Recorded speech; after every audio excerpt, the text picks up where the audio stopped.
Hello ladies and gentlemen, my name is Megajon, and today we're finally at the end of our journey with the Stealth Training Arenas program. I know we just started, but I'm putting the spoiler warning up now because the final part of this mission is a spoiler. This also won't be my last STAP related video as we have the extra missions to go over. But with that being said, we're going over Mission 7, Mission 8, and any Easter eggs and references associated with it. So without further ado, let's get into it. This mission isn't like the others since there aren't enemies to avoid this time. The unique scenario of this arena is that you're going undercover to spy on a criminal organization operating out of this block in Mexico. I know the whole gang in Mexico thing is a tired cliche, but there is a twist to it you'll see when we find them. But I'll talk more about that later. Anyway, the way players would normally find them is by asking around, talking to strangers to see what they know. An introvert's worst nightmare, I know. It's a straight shot to their location if you know where they are. There aren't any major obstacles here. They're only ever really present if you explore certain areas or just mess around here.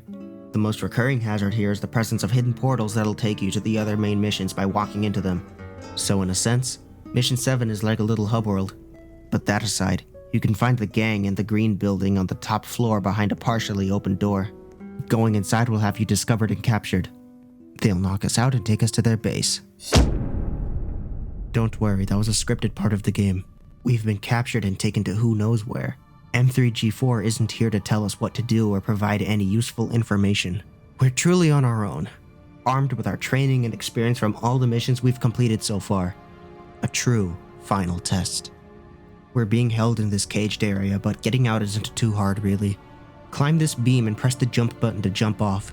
Depending on where you are on the beam, you'll land on the railing of our cage or at the bottom. Be careful though. Overshooting will probably end with you getting seen by that guard over there in the corner. But once we're out, we have several ways of getting to the exit of this building. If you're on the railing, you can jump to the top of this wall of boxes and jump over this soldier at the bottom. Watch out, there's less forgiving fall damage here. That's the fastest way, but if you'd rather play it safe, you can walk along the railing and drop down past the guard at the cage door. You may notice this note on the desk. Clicking on it gives us some world building stuff about this place. With the way these guys are armed and dressed and how big of a threat they apparently are to the intelligence agencies around the world, this is a whole lot bigger than some simple band of thugs. But whether or not you read that note, you can skirt the range of the enemy's detection and approach the door. From the ground level, the other methods of getting to the exit are pretty much the same. If you take the long way, however, you just have to ensure you don't touch the guard as you sneak past him. There's a switch behind the metal crates we can press. As it turns out, this place is a lot bigger than players may initially realize. There's a couple of things we can see for ourselves in this small area. For instance, the checkpoint here is guarded and we can't get over that, though it is possible to jump over this guard if you have somebody in the game with you. Walking into the searchlight results in your death. But for most people, this way is a no-go. But back at the warehouse exit, you can acquire a glow stick by clicking on this open box. Go the other direction, however, and we see an open sewer grate. A lot of people tend to just drop and hurt themselves, but if you approach from a certain angle, you can grab onto the ladder with relative ease. Swim further along and we can see the path splits. But before we do that, you can find a peculiar looking object if you swim down and explore. Some sort of key card that'll be important later. It's okay if you miss this, however. That'll be an alternate way to get it. But back to the different paths. If you take the one to the right, you'll end up inside the second building. Be careful coming up. Going forward after climbing will have you spotted by this guy here. Checking your blind spots is very crucial, especially here. Once you're out of his range of detection, circle around him and the other soldier. You can either leave the building or explore some more. If you explore the area some more, you may find another note here. It makes mention of a keycard being flushed down the toilet, meant to hint to players to check for said keycard in the sewers, but we picked that up already, so don't worry about that. If you exit the building from the front door, don't get caught by the patrolling enemy outside. Wait for him to turn away before exiting through here. But if you go back into the sewers or don't even get into the building at all, that secondary path takes you to another open manhole between buildings 2 and 3. In this yard, we can see another bridge checkpoint, but it's blocked off by enemy personnel once again. And this bridge connecting to building 4 is inaccessible so long as this searchlight is active. Fortunately, we can do something about that. No matter how you arrive here, there's a few ways to gain entry to Building 3. The easiest and probably the most accessible way is to go into the driver's seat of this truck. The lights and engine being on are meant to tell you that you can use this. Drive the truck around to the side of the building in this enclosed area. With the roof of the vehicle, you can use it as a platform to get onto the balcony and inside the building. Another way is a little riskier, but you can actually just slide past the Sentinel's vision here and enter the front door. You can also use these boxes in the middle to go up and over the guard next to it and the other Sentinel's eyesight. No one would really know you can do this since their line of sight is invisible, but they're not too hard once you're familiar with this method. Regardless of your method for entry, there's a note on the upper floor beside a guard. Slip by and you can get in close enough to read it. Simply put, pressing a yellow button connecting to the guard towers will cut their power for 60 seconds before it resets. If you're unsure on where to go, it may serve you well to chart your course before pushing said button. But anywho, jump down to the generators without being seen and press the yellow button. Once you do, exit whichever way you desire. I tend to favor leaving via the balcony as it tends to be safer and easier overall. Go down the ramp. Walk behind the guards, behind the guard tower, or through the middle if you're acutely aware of the limits of their eyesight. The objects on the ground are meant to give you a hint as to where that is. But once we make it onto the bridge and the light turns back on, there's no going back unless you die. Building 4 is more maze-like than anything. Checking your corners is, and I can't stress this enough, vital to your success as a stealth agent. There's someone on the other side blocking the way, which means we have to cut through the rec room. This note on the ping pong table provides more world building stuff, meant to make this place feel lived in. There's not really anything here that'll help us in our exfiltration. Exit the room and keep away from the gym area. The patroller can't see that far, so he's not really much of a problem. Hug the wall to avoid this guy blocking the elevator. Assuming you picked up the key card, you can head straight to the top floor. Before you enter this unique door, you can see a note which you can read after carefully avoiding that guard over there. It essentially informs us of a green button that'll unlock the primary entrance at the bottom floor inside the control room. A room we can enter thanks to the key card we picked up. Nothing is on the bottom level of consoles and these stairs are blocked by a guard. The other end isn't though. You'll pass right under this analyst's field of view, so don't jump while climbing up the stairs or else you'll get seen. Pass the guard and press this green button next to the other analyst to unlock the bottom floor's exit. First floor entrance, open. To leave this room, you could go back down the stairs or take a shortcut by jumping off to the side. You might hurt yourself, however. Take the stairs, pass the 4th floor, and stop at the 3rd floor. The soldier is in the way, so we'll have to find another way down. You could pass through this floor and go down through the elevator, but assuming you didn't pick up that key card in the sewers and can't go back, there's an office on this floor we can visit. And someone is in there waiting for us. If you took the time to read the notes scattered throughout the arena, you'll know that someone named Crawford was alluded to. His perceived ineptitude hasn't earned the favor of those higher up the chain of command. He isn't hostile toward you and explains, in short, that he wants to help you due to feeling underappreciated by his superiors despite placing the needs of his subordinates above his own. And feeling betrayed, he feels compelled to help you expose this base's existence with your escape.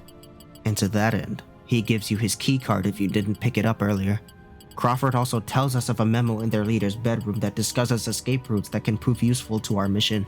He also tells us of some spare navigation equipment on the bottom floor that can help us out if you're savvy with that sort of thing. Reinvigorated by his newfound purpose, he sends us off on our way.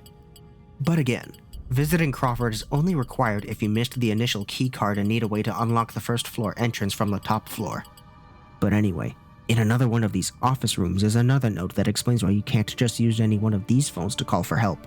More world building stuff, but also explains away a plot hole for those who like to nitpick the hell out of everything. But moving on to the elevator, click on the button to go down 1 floor. You could take the stairs down to the bottom, or explore the floor for anything useful. Look around in the right spot and you'll find the memo in the bedroom Crawford was talking about earlier. Keep these in mind for later. He mentions directions, but that's what the nav equipment is meant to help with. And here we are, finally on the bottom floor. There's a guard blocking the elevator again, and you can see why we could only use it to go to and from the 3rd floor. The exit is right there, but before we leave, let's find that equipment that Crawford was talking about. In the back is the recovery bay of the medical floor. Above the beds is an office area for the doctors. Stairs are blocked off by another soldier. On the other end, however, you can use the cabinets as platforms to get up to the top. And on top of one of the filing cabinets is an electronic compass that always points north. And if you know where south, east, and west is, You can have a better idea on where to go if you refer back to the information in Crawford's memo. But with all that out of the way, we can finally leave Building 4. We need to find our way into Building 6 to reach the exit, but there's a guard inside that'll prevent us from entering. However, there's a bridge connecting Buildings 5 and 6, so our goal now is to find a way into the hangar. If you hug the fence to the right, you'll have to watch out for soldiers waiting to catch you by surprise. Not impossible, but there are better ways to make your approach. I prefer to move through the middle of the parking lot since there's little in your way. Toward the end, there's a sentinel lying in wait just before you reach the searchlight. You could also just cross over and hug the hangar wall until you reach the entrance. There's a guard waiting at the corner here, and you can avoid him by taking the long way around to this tank and toward the service entrance. A faster way is to use the transport truck to hop over him. Once inside, there are a few ways to get through this part. The initial intended way to proceed is to cut through the parked tanks and use this one at the end as a platform to get up and inside. Another way inside is to go in from the bottom. Just make sure you don't accidentally walk into the soldier inside. Bear in mind, you'll have to go up the stairs to progress. On the opposite end, however, go through the left path instead. There's a guard at the end blocking the way, but you can jump over him with the aid of the stack of boxes beside him. Either path you take, you'll end up on the second floor with no security inside at the moment. After that, we can travel across the bridge and get a final look at this place. Sidestep past the soldier at this door. If you get caught and fail to check your corners, well, I warned you. Getting on the ladder is kind of tricky, but the scaffolding here is meant to help with that. Once you make it to the bottom, you'll complete your mission by entering the tunnel. Finally, it's over. Brace yourself, I got a lot to say regarding Easter eggs and references. Mission 7 doesn't have a free roam variation because the objective here is essentially to freely roam. When I made this map, I didn't want to just make some generic ass city and send it to the yellow dimension. No, this more colorful and nuanced interpretation of Mexico actually has a lot of basis in reality. Though not exact, this block is heavily based on an actual avenue block in Durango, Mexico. A lot of buildings are meant to share design cues, either being very close to being downright lifted from real life. Some of the distant structures and landmarks are identical in both location and aesthetic. The street and avenue signs are even the same as their real-life counterparts. But as I said earlier, this isn't a one-to-one recreation. I took some creative liberties with the level design to make for a more interesting arena. But before we get into the 7 explorable buildings, let's see what lies out of bounds. Just across the road near your spawn point are cameos, most of which are familiar faces. Starting with perhaps the most recurring character in the game aside from M3G4, Gladiator. Oradine, one of the first friends I made on Roblox. Royalto, another friend of mine who helped me with coding stuff for the game. And lastly, an early model of one of the more important interactive NPCs in Mission 7 proper. More on that in a bit. While we're on the subject of out-of-bounds NPCs, let's talk about a certain contributor to STAP and one of my best friends, Cyblox. As I mentioned in previous videos, he provided vehicles for use in the game. It's only fitting that he's driving around outside in a car bearing my color scheme. As for the NPCs roaming around on this end of the map, this colorful figure walking around Lovaria is the same person from that drawing in Mission 5. These two guys aren't based on anybody in real life, but it's worth noting that they wear STAP merch from the souvenir shop. This other guy was another acquaintance I used to know on Roblox. This guy in the green suit was a prisoner in exfiltration mission if you remember that from the Mission 2 video guide. This red building close by has the time on it. Back at the other end of the avenue block is a building with an address with a number sequence referencing my birthday. This next Easter egg is not as direct, but the side of this blue building facing toward us references the missions themselves. The first floor has 1 window lit up, the second has 2, the third has 3, so on and so forth. The only exception is the 7th floor, as that's meant to signify the mission we've yet to accomplish, assuming you're playing for the first time. Next, we'll talk about the billboards we see on various rooftops in the area, starting with this one advertising a music group called Pocket of Lollipops, an actual band my former art teacher from high school is a part of. There's also a couple more that feature the old logos for STAP and the extras as well. The last one can be seen from the top floor of the hotel way the hell over there. A screenshot somebody uploaded to Roblox featuring my friend Lego Seed in his game World Expedition, which also just so happens to feature other parts of Mexico. Though not exactly out of bounds to the same extent as everything else we discussed, this blue truck that drops us off for the mission is the same kind of truck from Mission 1. But also just so happens to be the same kind of truck Alkali, my fan-made Autobot featured in Mission 4, transforms into. The logo on the grille is even an Autobot symbol, despite players not being able to see it. But that's enough of the out-of-bounds stuff. Let's actually cover stuff we can see inbounds. We're going building by building, starting with the hotel. The name of the hotel roughly translates to Champion Hotel, an old concept for a hotel in one of the old hangout games I made when I was starting out in Roblox. In real life, there is a hotel on the avenue, albeit on the opposite side of the road and looks drastically different.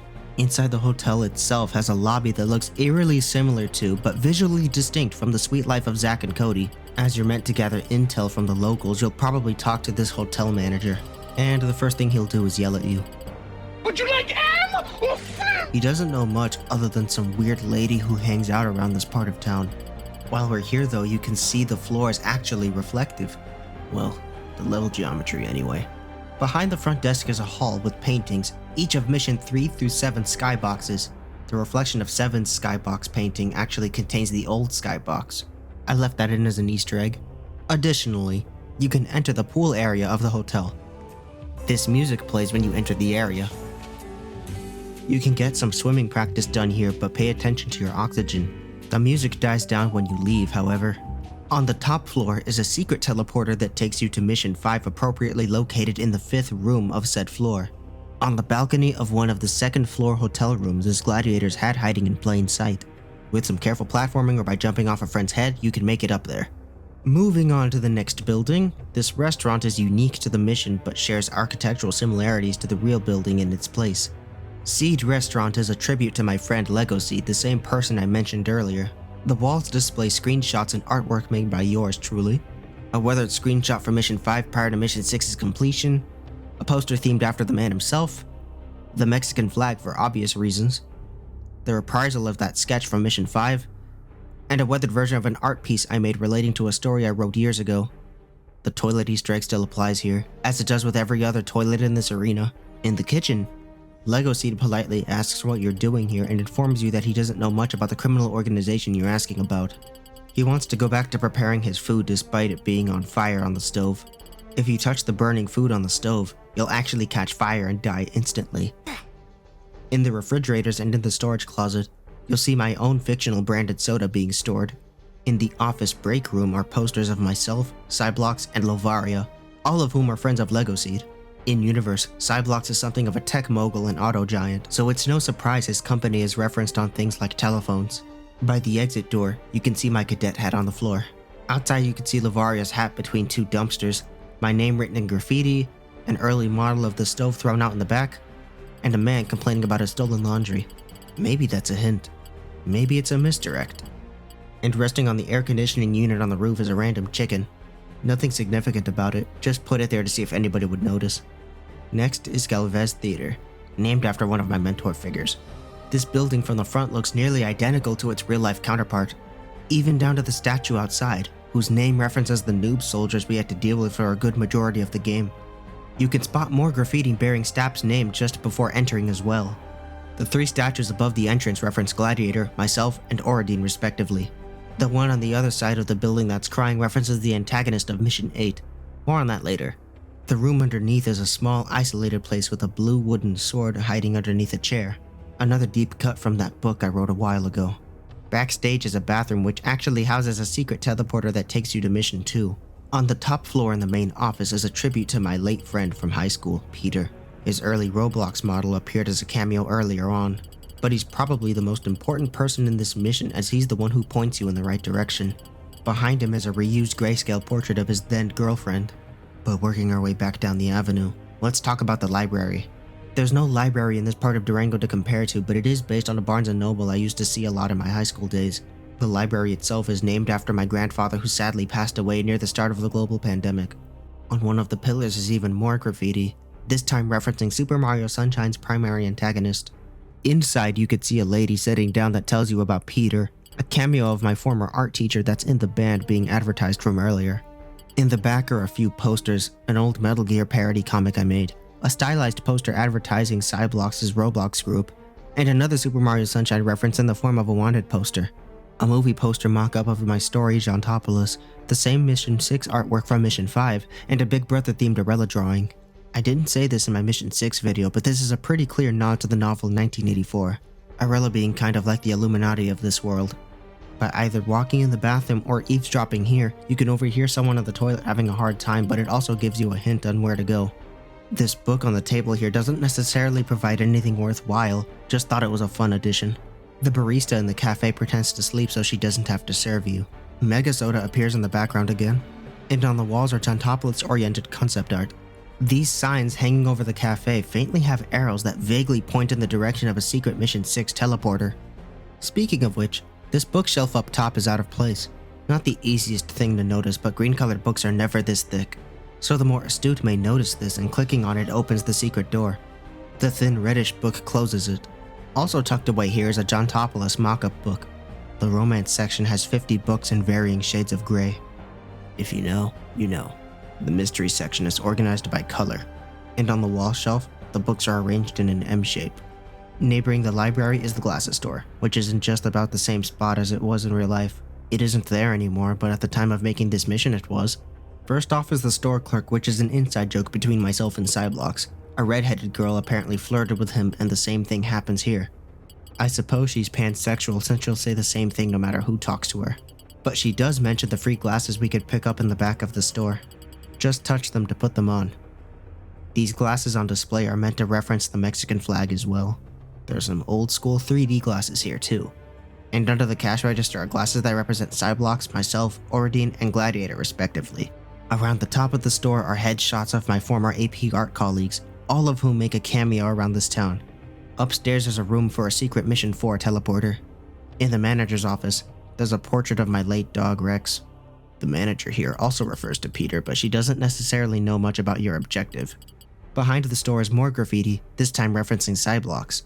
His hat can even be found tucked away nearby. Another NPC that's hanging out here doesn't provide any information that helps us, but he is a little hostile toward us. The next building is the Coin Wash. No real life comparison to look at, but there are a couple things to look at here. The people in here are either weird, sleeping, or hype up how scary the criminal organization is. The soda machines work, and you can get 3 items from them, each with their own sound effects and tooltips. In the back of the laundromat is another secret teleporter that takes you to Mission 3. And finally, the cafeteria souvenir shop has somewhat of a real-life basis. In the cafeteria part, it's completely empty since this building is a front for this criminal group. The microwave has another reference to SciTech. The label signifies that it's the 7th iteration as it's part of Mission 7. Chef Mike is another reference to the show Kitchen Nightmares. You're making me mad! In the actual souvenir shop, there are 2 shirts you can actually click on and purchase. I figured it'd be a more organic way to incorporate merch as opposed to it being some menu option. But that aside, you can play with the record player like in Mission 6 but with a twist. The Mission 6 train can even make noise. This whole area is full of STAP memorabilia. The edible cardboard, gun models, M3G4s, tree models, the parachute. All of this should be familiar to you. The woman waiting for a cashier complains about the lack of service because, again, this store is a front. Under the landing of the stairs is a rather bizarre sign. At the end of the hall is a final red door that takes you to a secret Mission 1 teleporter. It's only fitting that we go full circle before going to the final STAP mission. The glimpse we get inside the criminal's room shows off the standard goal sign, but that's meant to give the player false hope. And as we know, the real mission's only just begun. One last thing I want to point out before we leave Durango is the sun of all things. It actually sets in the proper direction. Such a minuscule detail, but every location in STAP has celestial bodies in the appropriate spot. Minuscule detail I'm sure nobody will notice, but it adds to the authenticity of the setting for me. At last we're in the secret Mission 8 location, Megajon's base. This was teased very sparingly throughout the missions, from the graffiti letter N in Mission 1, to the blueprints we procured in Alt Mission 3, to the out-of-place map in Alt Mission 5, even the license plate on the criminal's car. Their logo on the edge might have tipped you off. The numbers and letters are meant to be a pun to Megajon's birthday, May 28th, 2014. But back to Mission 8, there's a vague but encouraging Easter egg in the cell you start out in. If you read Roman numerals, it might make more sense to you when I explain the significance. On a trip to Epcot, a Japanese woman told me of a proverb from her homeland, Nanakorobi Aoki, which means something like, fall down 7 times, get up 8 times. Essentially, it means that every time life knocks you down, you never give up and always get back up. I found it appropriate to include since you were kidnapped and technically failed the 7th mission, but in the surprise 8th mission, you persevere and complete your mission. The first note you read in the mission proper can lead you to believe interrogations take place here, and as it would appear, It wasn't exactly fun for the prisoners. The way they refer to this place and their leaders shows that this isn't some cliche Mexican drug cartel you're dealing with, rather, an international militarized cult. They even painted a giant letter N on the outside of the building. They take their ideology really seriously. The note in the second building reveals why we can access the sewers in the first place, but the water level is a bit higher in the free roam version. There was a storm outside in the base stealth mission, but it's absent in free roam, which explains why the wind is much quieter this time around. Building 2's office has a map of Mexico on the wall, which is meant to indicate that we're still somewhere in Mexico, somewhere up north at the summit of a mountain close to the American border. There's a bit of a visual gag here too. That stack of books kind of looks like a hamburger when viewed at a certain angle. Throughout the level, you'll see these metal boxes vaguely form arrows to point to certain places of interest, maybe even more so in free roam. Building 4 has a lot of Easter eggs inside, but the building itself also is an Easter egg of sorts. From an aerial view, the building is shaped like a letter N. In the rec room, there's a PlayStation 3 under the TV. The cafeteria still has some leftover food behind the counter. The treadmills in the gym are even branded with their logos. The whole floor features art depicting Megajon and that mysterious Landon figure the note refers to. At the elevator, you can only travel between 2 floors in the stealth mission. In free roam, however, you can freely choose the floor you end up at. Megajon's flag and iconography will start to show up more and more too, like in the control room.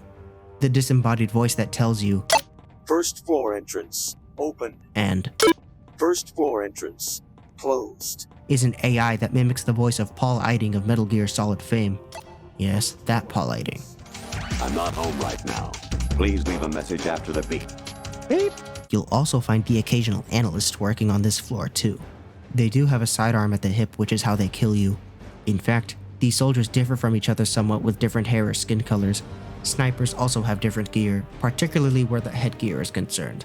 But since we're on the subject of the enemy, let's talk about Crawford.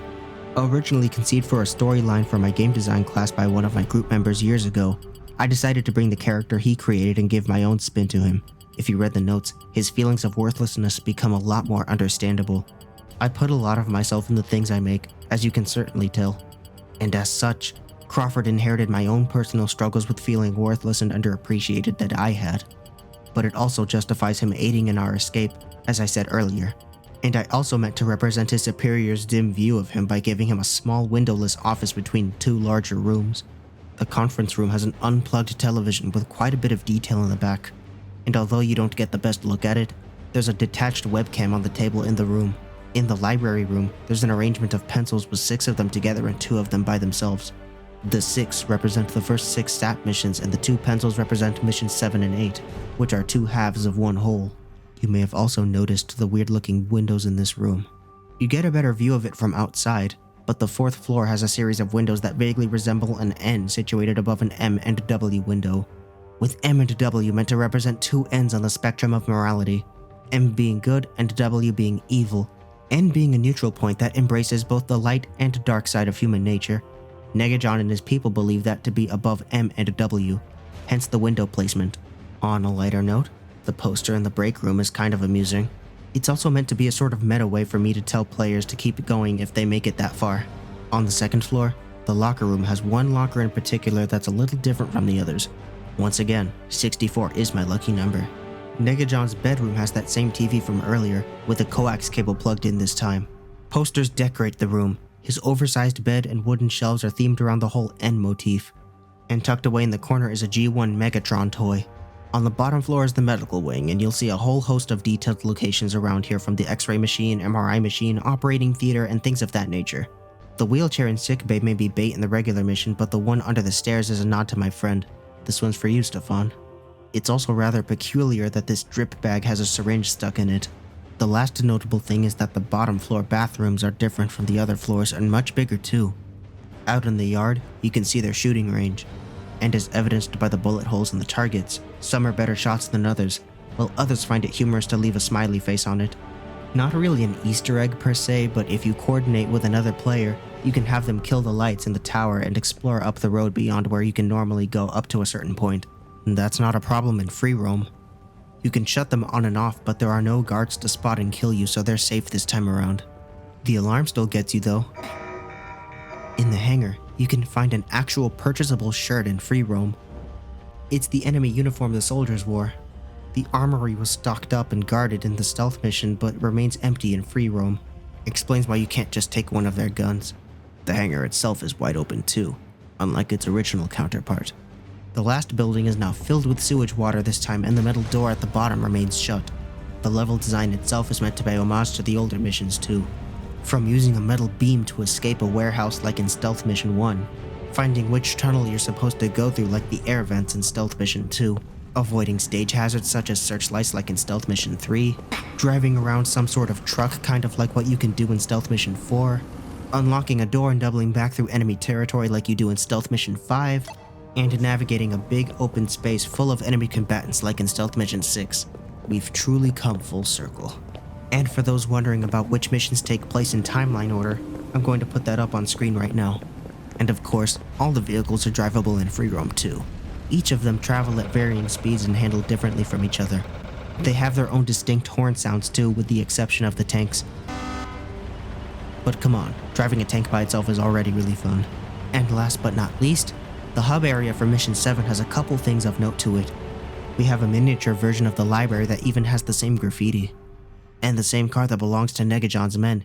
Even this makes a noise when clicked on. The teleporter's border is a hint to where you can find them too. Note how it shares similar features to the souvenir shop. We've really come a long way, haven't we? This was a game 8 years in the making. And through it all, I want to say thank you. Thank you to everyone who stuck around with it since it was incomplete to now. I only hope that those who played through this game can appreciate the love and care I put into this and got to see my work evolve over the years, both on and off Roblox. This won't be my last video covering STAP. I'm going to cover the 16 extra missions, talk about some behind the scenes stuff, and then that'll be it, I think.